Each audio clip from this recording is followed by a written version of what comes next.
بسم اللہ الرحمن الرحیم. خواتین و حضرات، مدر برلاس سے ایک نئے ولاگ کے ساتھ حاضر ہے. آج پھر سے ہمارے مہمان ہیں ڈاکٹر آصف، نامور نیمرولوجسٹ، اینتھروپولوجسٹ اور معیشت کے ماہر.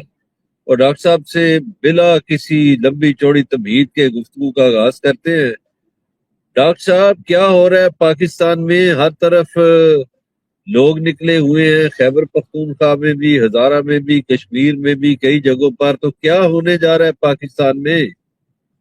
پاکستان میں پرویز مشرف والا ماڈل دوبارہ سے اپلائی ہو رہا ہے. میں آپ کو کہہ رہا تھا نا کہ پاکستان میں پرویز مشرف کی روح ایک بار پھر پاکستان کے پولیٹیکل سسٹم پہ اثر انداز ہوگی. لیکن پہلے وہ فیکٹرز ہمیں دیکھنے پڑیں گے کہ پرویز مشرف نے ریزائن کیوں دیا، یونیفارم کیوں اتارا اور اس کے بعد صدارت کیوں چھوڑی. پہلے وہ فیکٹرز آپ کو نظر آئیں گے، اس کے بعد کہیں نہ کہیں اصلاحاتی اور ریفارمز پر مبنی جو ان کے جتنے بھی پیرامیٹرز تھے آپ کو وہ امپلیمنٹ ہوتے ہوئے دکھائی دیں گے. تو پاکستان میں ہو بہو وہی سب کچھ ہو رہا ہے جو پرویز مشرف کے ساتھ کسی زمانے ہوا تھا، سن 2008 میں جو کچھ ہوا تھا. اچھا ڈاکٹر صاحب، ہمیں لوگ کہتے ہیں کہ جی آپ کہتے ہیں تبدیلی آئے گی، نظام بدل جائے گا. کس طرح بدل جائے گا؟ وہ کہتے ہیں جی کیسے، کیا ہوگا؟ الیکشن تو ہو نہیں رہے، نظام کیسے بدل جائے گا؟ یہ سوال بڑا اہم ملتا ہے ہمیں سننے کو. ہمیں جو لوگ دیکھیے، دیکھتے ہیں وہ پوچھتے ہیں. لاسٹ پروگرام میں بلکہ پچھلے کچھ مہینوں سے میں آپ کو واضح طور پر کہہ رہا ہوں کہ پاکستان کے ذائچے کے اندر اب ایک ہی آخری آپشن رہ گئی ہے. جتنے بھی چانسز تھے وہ سارے بحیثیت قوم ہم نے ضائع کر دیے. اب ایک ہی آخری آپشن تھی ان گروپ ٹسل کی، اور آپ کو معلوم ہے، آپ کے ساتھ ولاگز میں بھی ہم کئی دفعہ اس حوالے سے ڈسکس کر چکے، پولیٹیکل سائیکالوجی کے حوالے سے بھی ہم ڈسکس کر چکے. اور ان گروپ ٹسل میں بھی پرویز مشرف کی ہی ایگزامپل سامنے آتی ہے کہ وہ کیا فیکٹرز تھے جن کی وجہ سے وہ پہلے یونیفارم اتارنے پر مجبور ہوئے، پھر ان کے خلاف وکلا کی تحریک، اور پھر وہ صدارت بھی چھوڑنے پر مجبور ہو گئے. تو وہی ان گروپ ٹسل ایک بار پھر پاکستان کے ذائچے میں نظر آتی ہے، لیکن اس کے بیک اینڈ پہ کہیں نہ کہیں اکانومی اس کا مین فیکٹر اس وقت نظر آتا ہے. اور اسی اکانومی کی بیس پر آپ کو کہیں نہ کہیں آپ کو آزاد کشمیر میں بھی کچھ لوگ پش اپ ہوتے ہوئے نظر آ رہے ہیں، خیبر پختونخوا میں بھی کچھ لوگ پش اپ ہوتے ہوئے نظر آ رہے ہیں. اچانک بہت سے لوگوں کے نیریٹوز جارحانہ بھی ہو چکے ہیں، لیکن بیک اینڈ پہ کہیں نہ کہیں وہی ان گروپ ٹسل والا فینومینا ہی ہے، وہی 2008 والا فینومینا ہی ہے، وہی پرویز مشرف کے ساتھ جو کچھ ہوا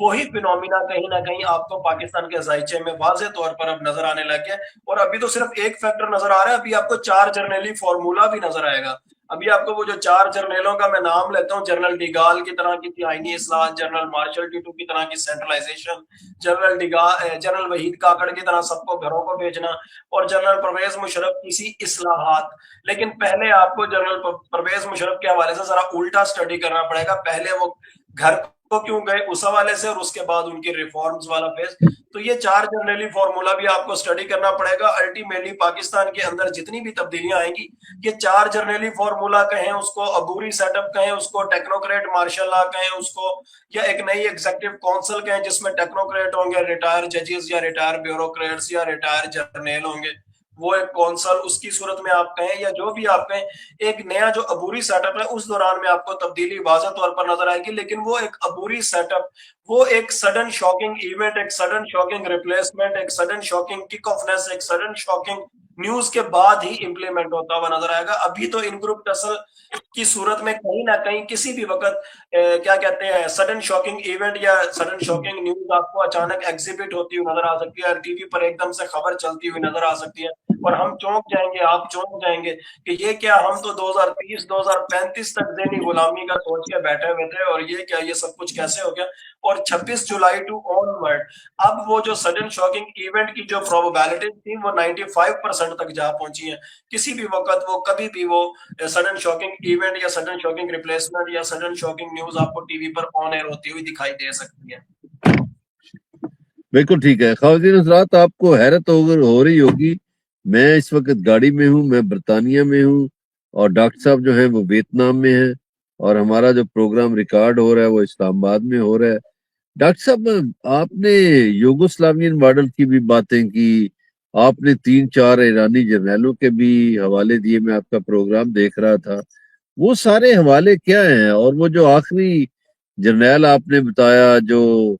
سسٹم سے باغی بھی تھا، کسی اور طرف میں ملا ہوا تھا، تو یہ روشنی تو ڈال دیں. اور جنرل فریدون کی بھی آپ نے مثالیں دی. یہ مثالیں آپ کو کیوں دینے کی ضرورت پیش آئی ہے؟ دیکھیں کچھ چیزیں ایسی ہوتی ہیں جو پاکستان کے ذائچے میں واضح طور پر نظر آ رہی ہوتی ہیں لیکن پاکستانی عوام ان کو ایکسپٹ کرنے کو تیار نہیں ہوتی. فار ایگزامپل جب ہم کہتے ہیں نا کہ ڈنڈے کے زور پر تبدیلی آئے گی تو پاکستانی عوام سمجھتی ہے کہ بس عمران خان کے ساتھ جو کچھ ہو رہا ہے تو عمران خان کے جتنے بھی مخالفین ہیں شاید وہ سارے کے سارے برے ہیں. تو اس وجہ سے کہیں نہ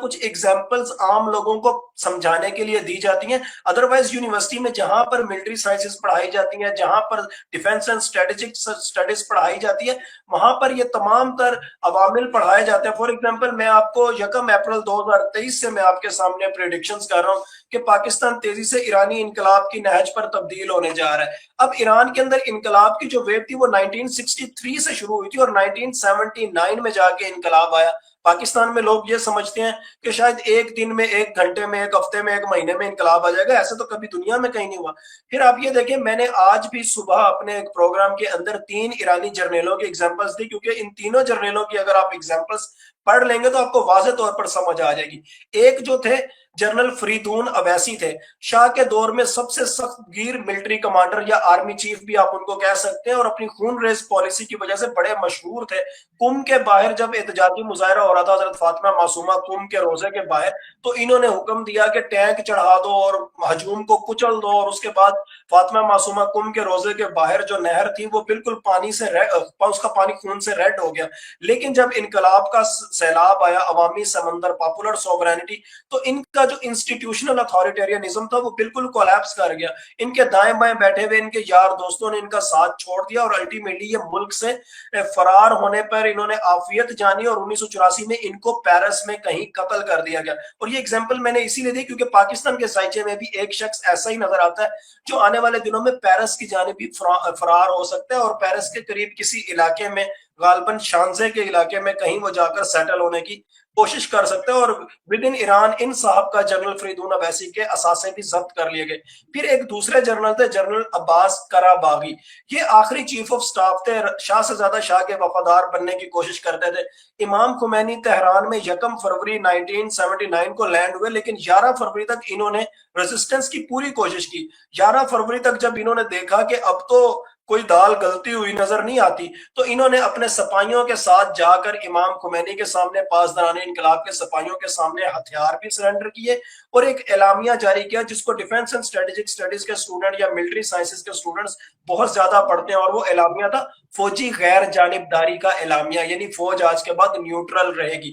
اور اس کو انگلش میں کہتے ہیں ملٹری نیوٹرلٹی پروکلیمیشن. اس ڈکلیریشن کے بعد جو شاہ کی آخری امید تھی کہ اب انسٹیٹیوشنز اس کو بچا سکیں گے وہ بھی ختم ہو گئی اور انقلاب کو ایک طرح سے پختہ کر دیا گیا. لیکن اب ان صاحب کو یہ ڈر تھا کہ میں نے پچھلے جو آرڈرز تھے ان میں ہاں ملائی, میں نے ان کو ایگزیبٹ تو کیا, میں نے غلط کام تو کیے, تو انہوں نے بھی فرار ہونے کے لیے فرانس کی راہ ہی اڈاپٹ کی اور وہاں پر زندگی آخری گزاری, گمنامی کی موت مار گئے. لیکن ایک جرنل اور بھی تھے, جنرل ولی اللہ فلاحی, بہت محب وطن سے, جب سے انقلاب کی تحریک کا 1963 سے آغاز ہوا, جو جس بھی رینک پر تھے لیکن اندر خانے کہیں نہ کہیں انقلابیوں سے رابطے میں بھی تھے. پھر امام خمینی کو جن لوگوں نے سیلوٹ کیا ان میں یہ اور ان کی کمان کے باقی کے لوگ, آفیسرز, وہ سب تھے. پروٹوکول میں بھی یہ لوگ شامل تھے. اندر خانے انقلاب کی راہ ہموار کرنے میں, اداریاتی تقسیم جنریٹ کرنے میں بھی جنرل ولی اللہ فلاحی کا بہت زیادہ ہاتھ تھا, اور وہ اس زمن میں ہاتھ تھا کہ تمام لوگوں کو یہ باور کراتے تھے کہ ایک نئے سسٹم, ایک نئے اسلامی انقلاب کی جانب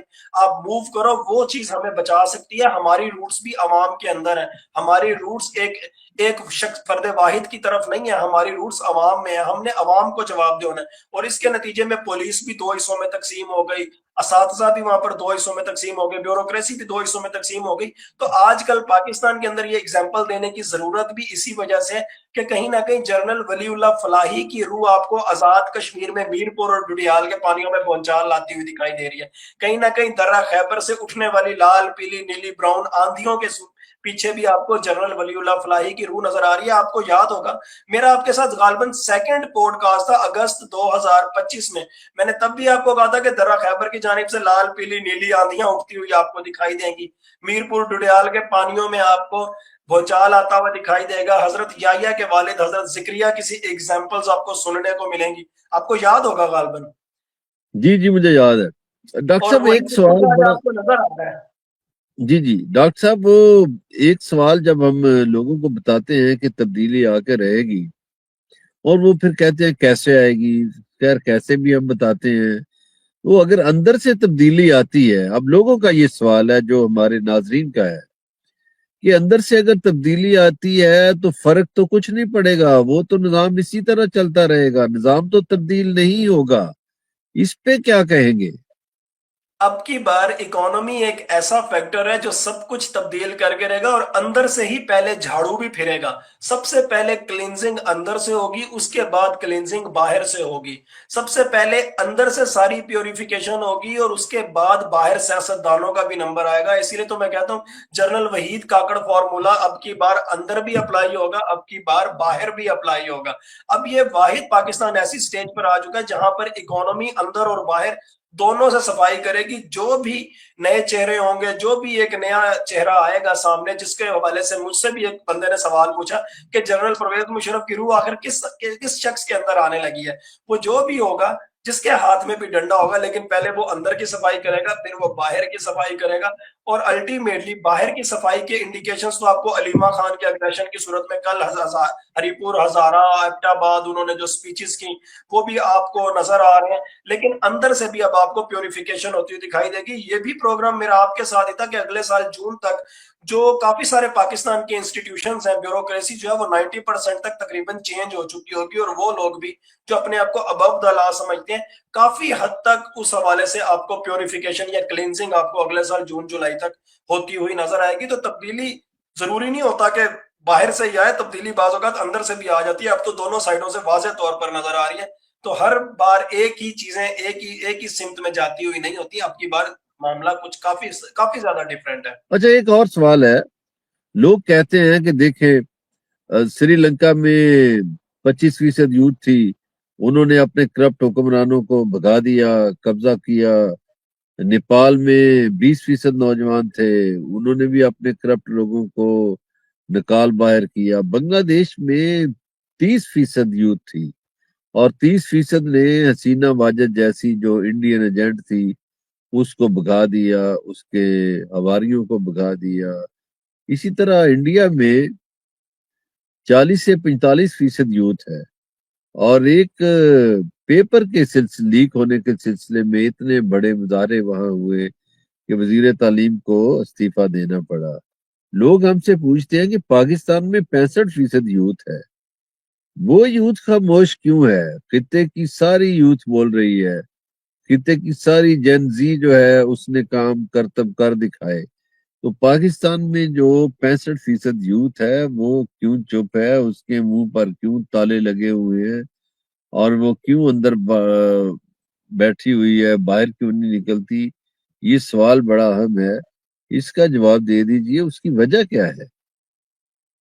دیکھیں، ہم جس علاقے میں رہائش پذیر ہوتے ہیں نا، وہاں کی زمین کی انرجیز بھی کچھ ہوتی ہیں۔ آپ کو معلوم ہوگا کچھ علاقوں میں ہم جاتے ہیں تو ہمارا دل کرتا ہے ہم ہمیشہ یہیں پہ رہیں، اور کچھ علاقوں میں ہم جاتے ہیں ہمارا دل کرتا ہے ہم فوراً سے پہلے گھر کو لوٹیں یا اگلی منزل کی جانب جائیں۔ تو ہر علاقے کی پازیٹیو اور نیگیٹو انرجیز ہوتی ہیں، ہر علاقے کی ایک اپنی اینتھروپولوجی ہوتی ہے۔ اینتھروپولوجی کے اسٹوڈنٹس یہ واضح طور پر جانتے ہیں کہ اگر اینتھروپولوجی آف پنجاب کو اسٹڈی کیا جائے تو کیا رزلٹس آئیں گے، اینتھروپولوجی آف پاکستان کو اسٹڈی کیا جائے کیا رزلٹ آئیں گے، اینتھروپولوجی آف ساؤتھ ایشیا کو اسٹڈی کیا جائے، ہر خطے، ہر جغرافیائی خطے کی الگ انرجیز ہوتی ہیں۔ پاکستان کے اندر خیبر پختونخوا کا نوجوان بھی نکلنے کو تیار ہے، بلوچستان کا نوجوان بھی نکلنے کو تیار ہے، گلگت بلتستان کا نوجوان بھی نکلنے کو تیار ہے، آزاد کشمیر کا نوجوان بھی نکلنے کو تیار ہے، کسی حد تک سیکنڈ لاسٹ سٹیج پر سندھ کا نوجوان بھی نکلنے کو تیار ہوگا، اور لاسٹ سٹیج پر ساؤتھ پنجاب کا نوجوان بھی نکلنے کو تیار ہوگا۔ اور جس علاقے کا نام میں نہیں لینا چاہ رہا، انفارچونیٹلی اس زمین کی انرجیز کچھ ایسی ہیں کہ وہاں سے لوگوں کا، جو وہاں کے جو نوجوان ہے، جو وہاں کا جو طبقہ ہے، وہ اپنے آپ کو ڈیجیٹل وارئر سمجھنے میں تو زیادہ عافیت گردانتا ہے، یا اپنے آپ کو ڈیجیٹل کوفی بنانا تو زیادہ پسند کرتا ہے، لیکن فزیکل یا گراؤنڈ ریالٹی کو وہ ایکسیپٹ کرنے کو تیار نہیں ہے۔ اور شاید اس کی وجہ یہی ہے کہ ہم سائیکولوجیکلی یا اینتھروپولوجیکلی کہیں نہ کہیں مفاد پرست یا مصلحت پسند ہیں، اور یہ سلسلہ اس وقت تک چلے گا جب پاکستان کے اندر نئے صوبے نہیں بن جاتے اور نئے صوبوں کی ری نیمنگ بھی نہیں ہو جاتی، اس وقت تک یہ سلسلہ تو چلنا ہے۔ لیکن الٹیمیٹلی آپ کو میں ایک بات بتا دوں کہ پاکستان کے اندر اس وقت دوہری گیم چل رہی ہے. اس وقت علیمہ خان کی صورت میں جو اسٹریٹ موومنٹ کو ٹریگر کروایا جا رہا ہے, کیا نہیں جا رہا, کروایا جا رہا ہے, اس کے بیک اینڈ پہ کہیں نہ کہیں پی ٹی آئی کے اندر سے بھی کچھ لوگ ریزسٹنس کرنے لگ گئے, اور پی ٹی آئی کے اندر سے کچھ لوگوں کو یہ لگنے لگ گیا کہ بنیر کی ان کی حلقے کی سیاست یا علاقائی سیاست, اس کے اوپر کوسچن مارک لگ رہے ہیں. کیا کہتے ہیں, شانگلہ کے اندر یا مانسہرہ کے اندر ان کی سیاست کے اوپر کوسچن مارک لگ رہے ہیں, اور پی ٹی آئی کے 4 سیاستدان ایسے نظر آتے ہیں کہ جیسے وہ کہیں سر جوڑ کر بیٹھے, اور انہوں نے کہیں نہ کہیں یہ پلان بنایا کہ اب علیمہ خان کو کسی طرح ان کے اگریسو نیریٹو کی وجہ سے چپ کروانا چاہیے, اور کسی طرح ان کو چپ کروانے کے لیے پہلے نورین نیازی کو گرفتار کرنے کا ڈرامہ رچانا چاہیے, اس کے بعد علیمہ خان کے اوپر پریشر ڈالنا چاہیے تاکہ یہ چپ رہیں. اگر یہ چپ نہیں ہوتی تو ان کو بھی گرفتاری کا ڈرامہ, اور بعد میں ان کو چھڑوا تو لیں گے لیکن ان کو دباؤ ڈال کر چپ کرا دیں اور معاملہ ٹائیں ٹائیں فش ہو جائے, لیکن ایسا ہوگا نہیں. اور اسی زمن میں اسی سارے عمل کے دوران ایسا نظر آتا ہے کہ اب عہدے دار پی ٹی آئی ایک سائڈ پہ ہو جائے گی اور عوامی پی ٹی آئی ایک سائڈ پہ ہو جائے گی, اور عوامی پی ٹی آئی میں نوجوان طبقہ ہوگا, خیبر پختونخوا کا نوجوان طبقہ ہوگا, کہیں نہ کہیں ساؤتھ پنجاب کا نوجوان طبقہ ہوگا, کہیں نہ کہیں ہندکو بیلٹ کا آپ کہہ لیں بلوچستان کی بیلٹ کا نوجوان طبقہ ہوگا, اور اس کے ہاتھوں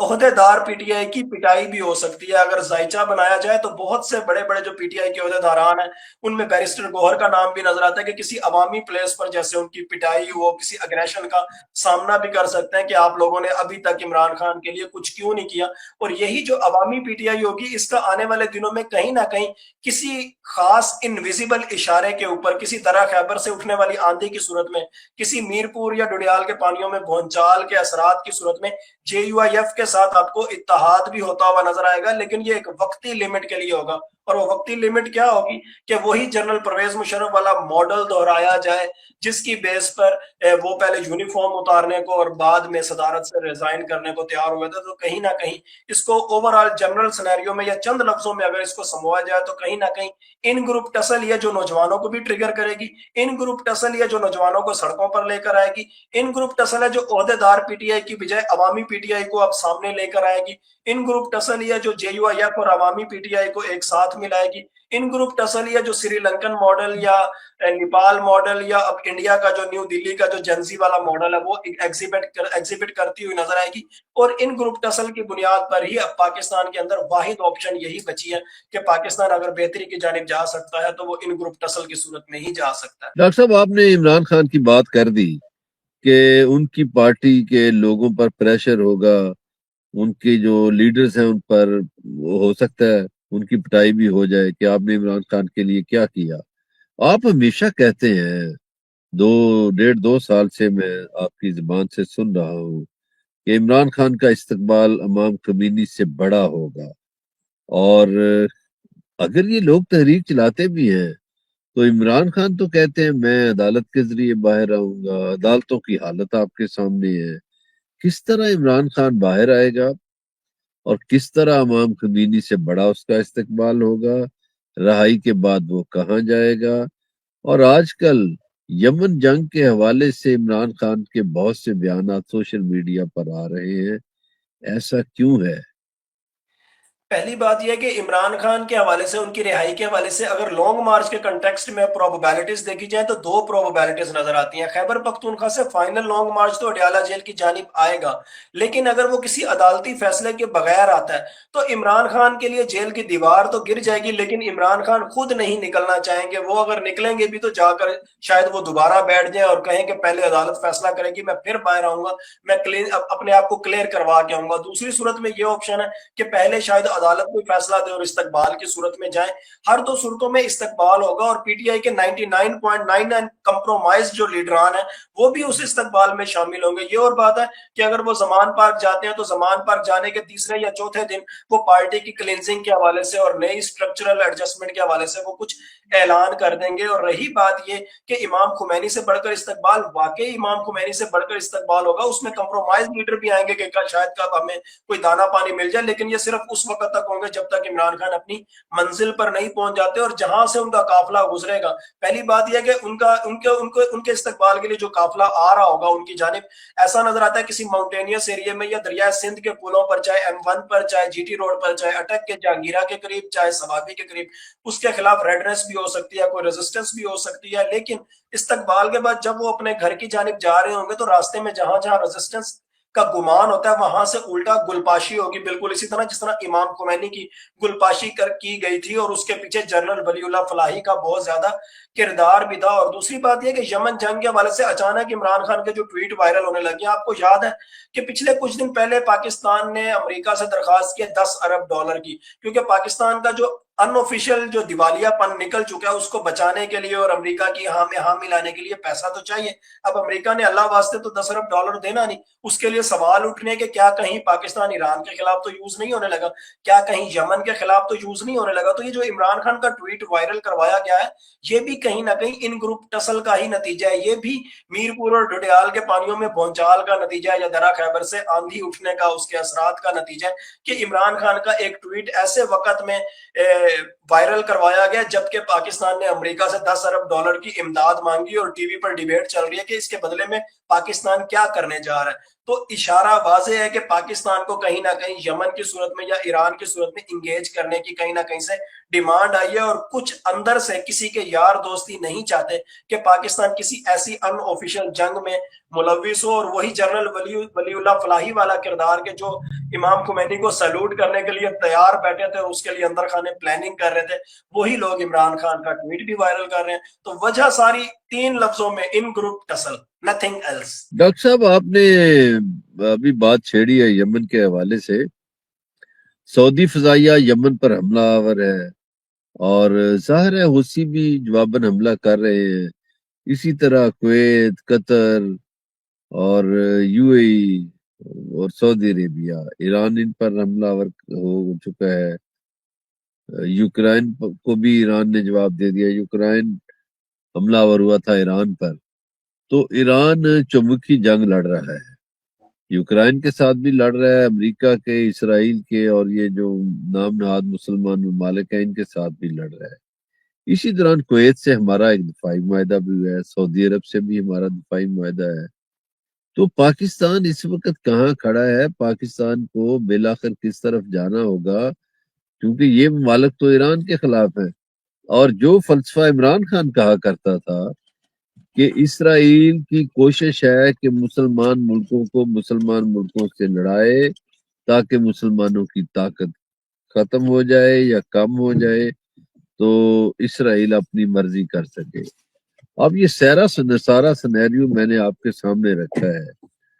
کیا سمجھتے ہیں کہ ایران اس میں نکلنے میں کامیاب ہو جائے گا؟ اور پاکستان اب کہاں کھڑا ہوگا؟ پاکستان تو ظاہر ہے دفاعی معاہدے بھی کیے ہیں اور ہمسائیگی میں ایران بھی ہے، کیا دیکھتے ہیں آپ؟